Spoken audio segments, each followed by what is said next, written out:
Wait a minute. Let me do my intro though, just for the YouTube video. YouTube, hello. It is I, King Meg. Today we are redesigning all of Concord's characters because they're all smoking piles of shit. Good heaven. Okay, that's not true. They're kind of okay. A lot of them are just kind of passable. But we will be fixing all of them.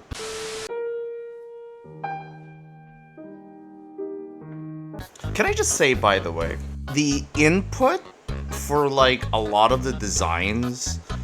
Oh, dude, I got like 200 fucking replies on the Concord discourse. I took screenshots of a bunch of replies that I got from the Twitter thread. Oh, no. They look. Oh, this is one of the good ones too in terms of replies. They look like low-budget cosplays of characters people actually care about. Holy shit! Oh my god, what a fucking burn, dude! A couple are okay, but most just feel kind of generic, like extras you might see in 90s sci-fi show.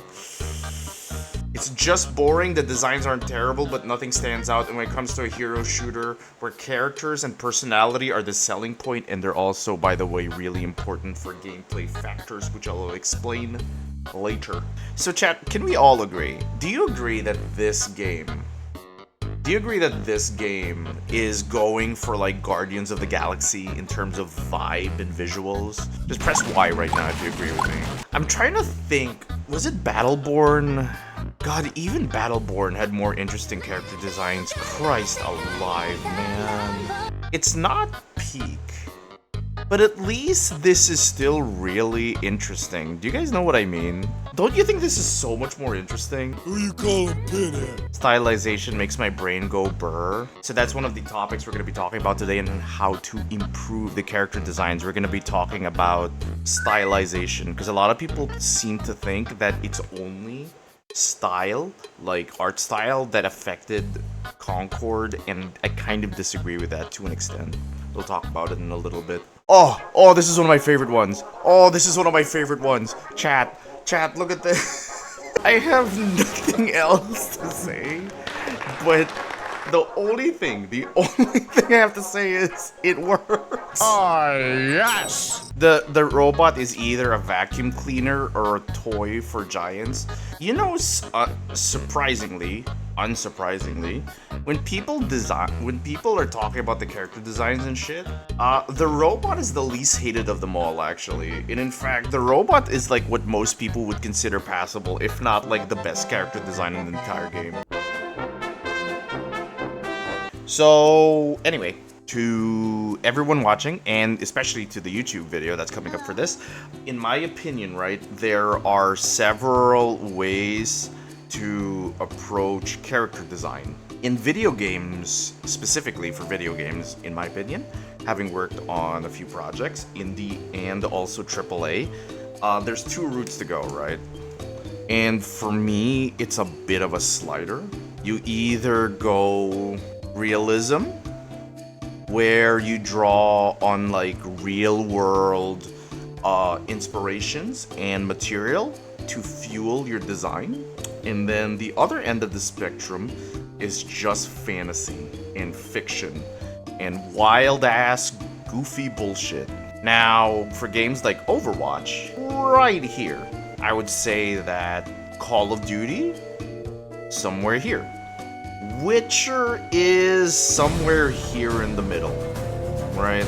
I think that Concord falls really close to fantasy style character designs. So goofy, eye-catching, colorful, standout designs that don't exactly mimic real life. A lot of the knowledge I'm going to be sharing here is stuff that I learned in like seminars with actual Overwatch character designers, and also people that worked on like fucking Mulan, folks that worked on Lion King. These are people that I personally knew from work connections.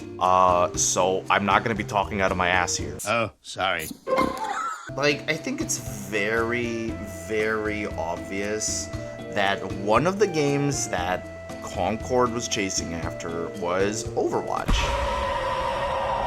One of the things that I do agree with, by the way, that the character designer for Overwatch like wanted to emphasize is it was a fast-paced hero shooter.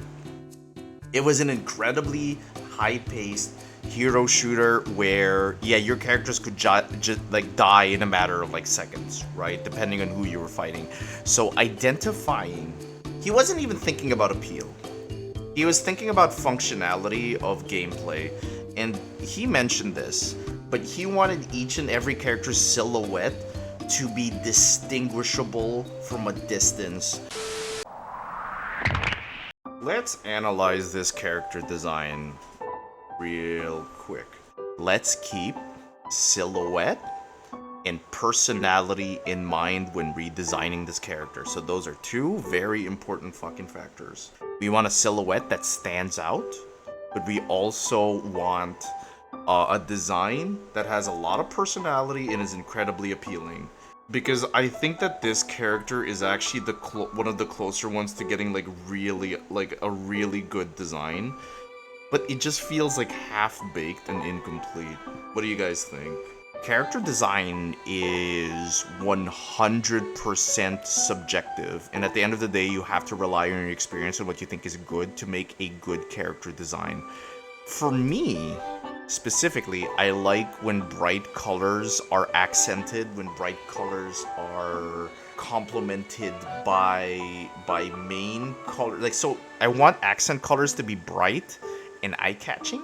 This character, out of everyone, is the closest to looking like a standout phenomenal character out of fucking everyone.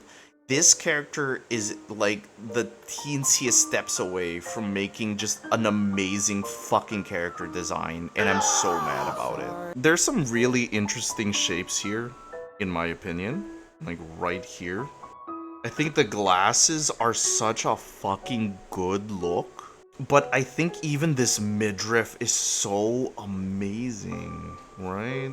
Because I think that the throwing knives are such a cool aesthetic, but they're so tiny.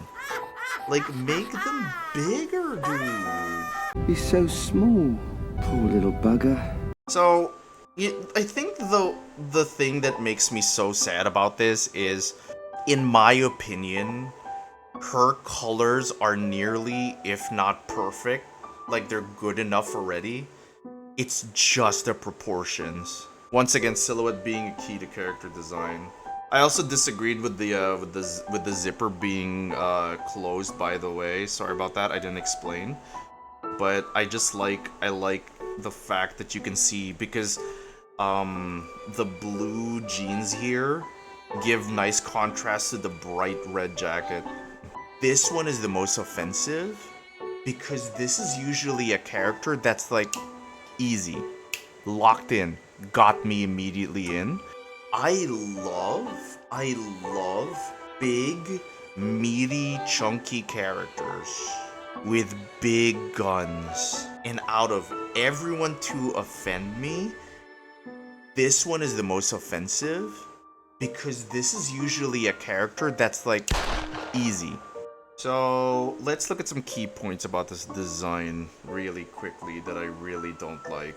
It's kind of the thing, again, when we're talking about silhouettes. So I'm gonna draw a circle real quick, right? The fucking silhouette is so goddamn boring because I think that the Space Marines it's too good of a design. So let's scale it back a little bit. But if you take a look at this design, you guys get immediately what I mean by like how important silhouettes are. Look at the comparison point of these two. What the hell is this?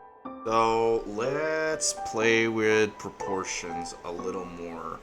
I'm gonna go with shorter, powerful limbs, but I think that you have to make the legs kind of long, really, to make them look athletic. So short, stubby limbs give off the sense of being clumsy, not being athletic, right? But like longer limbs, like when you think of basketball players, you think of hyper agility, mobility. Did you guys know that that the concept art and a lot of the concepts for Concord was possibly done with a committee of people. So I feel like it got the too many hands nerf, if that makes sense. We're gonna again, look forward to my Twitter and also to the final YouTube video for the final designs. But what did you guys think overall of our redesigns for today? Thank you so much for watching the YouTube video, and thank you so much for watching the VOD. Thank you so much for watching the live stream. Please copy the raid message again. Bye-bye. Have a good night. Bye. Have a beautiful time. I cut a sucker in small chunks, make more rhymes than Michael Jordan makes slams. I'm slow,